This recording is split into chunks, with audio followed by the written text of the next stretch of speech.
আজকের আলোচ্য বিষয় হচ্ছে লক্ষণ খোঁজার আইন শৃঙ্খলা বাহিনী।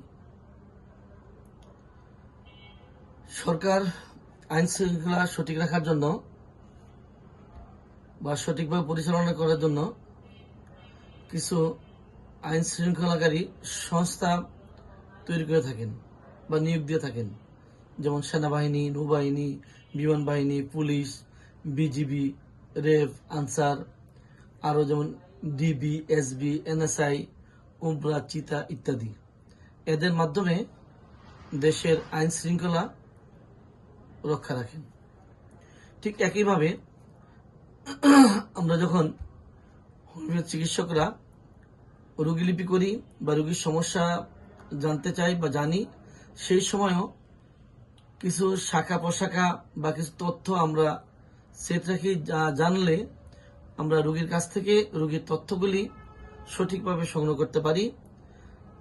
সেই বিষয়গুলি হচ্ছে যেমন রোগীর পরিচিতি, তার মধ্যে রয়েছে নাম, ঠিকানা, পেশা, শারীরিক গঠন, বৈবাহিক অবস্থা, রোগীর বাসস্থান ও পারিপার্শ্বিক অবস্থা।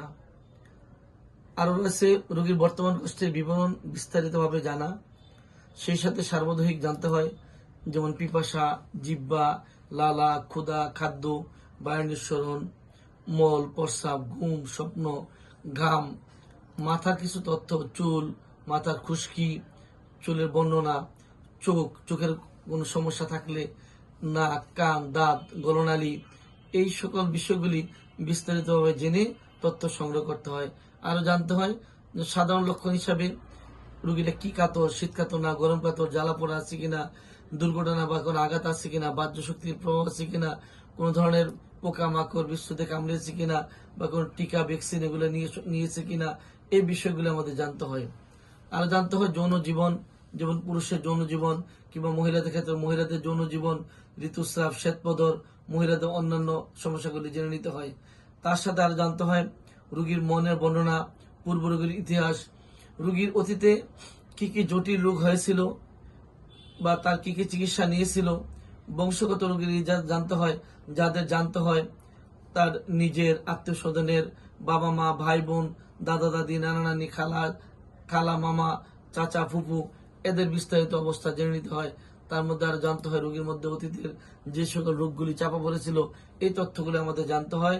সর্বশেষ জানতে হয় রোগীটি কোন মায়াজমের, এই বিষয়টি বিস্তারিতভাবে জেনে আমরা একটি সাদৃশ্য রোগীলিপি নির্বাচন করে, রোগীলিপি তৈরি করে, সেই রোগীলিপি থেকে রোগীর জন্য একটি মাত্র সাদৃশ্য ওষুধ নির্বাচন করতে সক্ষম হই। ধন্যবাদ।